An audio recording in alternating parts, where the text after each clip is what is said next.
आदसा लोगोफोर दिनै बे भिडिअआव नोंथांमोननो गोदान साख्रिनि आपडेट लानानै फैदों बे जाहैबाय ग्रेजुवेट लेभेलनि नोंथांमोना दा फारि नायलांबा नुनो मोनगोन दा बेनिखायनो जायफोरा नोंथांमोनहा साख्रिनि रादाब नेनानै दंगासिनो दंमोन बिथांमोनहा दा नायनानै लानो हानाय जागोन दा बेनिखायनो नोंथांमोनहा दानो बावैनो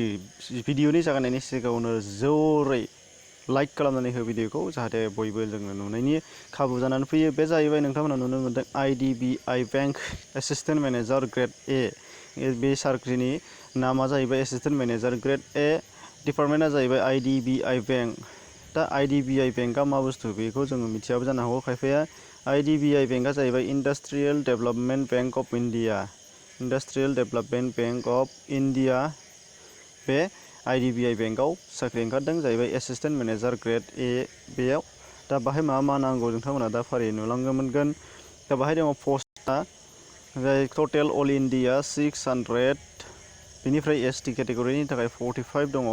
45 मोनगोन 45 ST जोंनि ST फोरनि थाखाय नाथाय बानो जेनेरेलाव आदार्सआव टटेलि 600 बेयाव बेखिनि दङ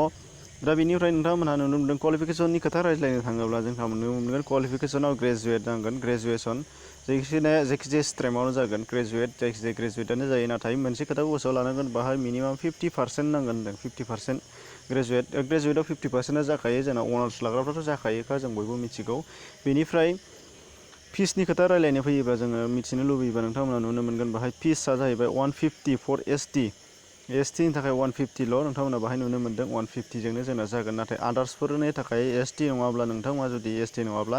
700 पे खालामनो गोनां जागोन बे जाहैबाय एप्लाइ खालामनाय एग्जामिनेसन फिस बेनिफ्राय नोंथांमोना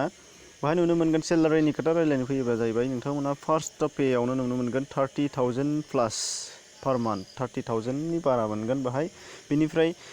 मा होनो एप्लाइ खालामनायनि लास्ट डेटखौ खोथा रायज्लायनो फैयोब्ला नोंथांमोना नुनो मोनगोन खोथा मिथिनो लुबैयोबा 3 जुलाइसिम बेयो सोलिबाय थागोन आथिखालाव सोलिगासिनो दङ 23निफ्रायनो सोलिदोंमोन दा 3 जुलाइसिम बाहाय सोलिबाय थागोन एप्लाइ खालामनाया सोलिगासिनो दङ नोंथांमोना बेखौ नायना लानो हानाय जागोन दहायनो बुंखादोंमोन मोनसे नटिस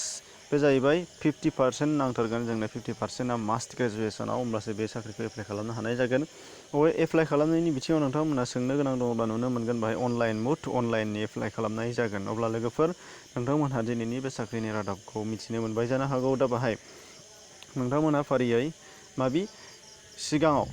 जानाखि बुंबाय थादों बेयाव मोनसेबो प्रुफ गैया साननो हागौ ओंखायनो नोंथांमोनहा एप्लाइ खालामनांगौ बिनि सोमोन्दै फारियै नोंथांमोनहा बाहाय सिङाव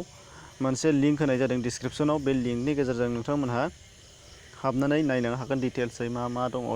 सार्कुलारा बेखौ नायनो हागोन आरो अरिजिनेल सार्कुलारखौबो नोंथांमोना बेयावहाय डाउनलड खालामनानै लानो हानाय जागोन लिंक दङ बिनिफ्राय लिंकआव नोंथांमोनहा हाबनानै डाउनलड खालाम आरो एडभार्टाइजमेन्टखौ क्लियारलि नायनानै लाफिनबाव ओमफ्राय बेनिफ्राय नोंथांमोनहा एप्लाइ खालामनो ओंखारदोंबा एप्लाइ खालाम बेनिखायनो नोंथांमोनहा दा भिडिअनि सायाव मोजां मोननाय दंबावोब्ला फारसेथिंजाय नोंथांमोनहा दानो लाइक खालामनानै हो नोंथाङा जुदि चेनेलाव गोदानै फैदोंबा साबस्क्राइब खालामनानै ला आरो नटिफिकेसन बेलखौ थुनानै होनानै ला जाहाथे नोंथाङा बेबायदि साख्रिनि रादाबा फारियै लोगो हगारनाय लोगो नोंथांनिसिम खाथियाव सहैबाय थायो फिरसे जोबनायाव नोंथांखौ नेचार पाब्लिकेसननि जानानै बरायफिनबावबाय गोजोन्थों एसेनोसै